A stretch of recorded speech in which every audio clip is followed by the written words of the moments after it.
ধর্ম আমাদের রন্ধে রন্ধে ঢুকে গেছে, তাই নাম বলো আর কোনো কিছুর গন্ধই বলো, তাতেও আমরা তার ধর্মটাই খুঁজে বেড়াই।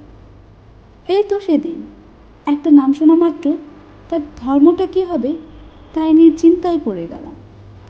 ধর্মটা কী হবে তার তাই ভাবতে লাগলাম। প্রথমে মনে হলো হিন্দুই হবে, যেহেতু নামটা তার প্রিয়াঙ্গরা, শব্দটাই কেমন যেন একটু হিন্দু হিন্দু মনে হচ্ছে।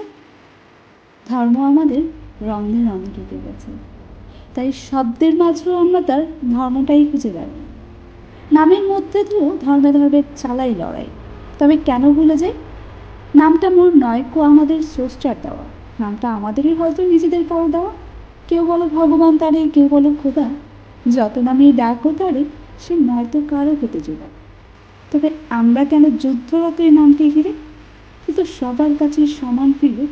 যে নামেই ডাকো তারে, সে তো বোঝে সকলের মনের কথা। তবে নামের মাঝেও ধর্মটাকে কেন সীমাবদ্ধ করছি মোরা? ধর্ম কি শুধু সীমাবদ্ধ হয়েছে শব্দ বা নামে? লেবাসে, পোশাকে, সুরতে ধর্মকে তো প্রতিনিয়তই বিভক্ত করে চলেছে মোরা। এই সব কিছুর ঊর্ধ্বে রাখিয়ে এসে মানবতাকে চুকে যাবে সকল লেখা।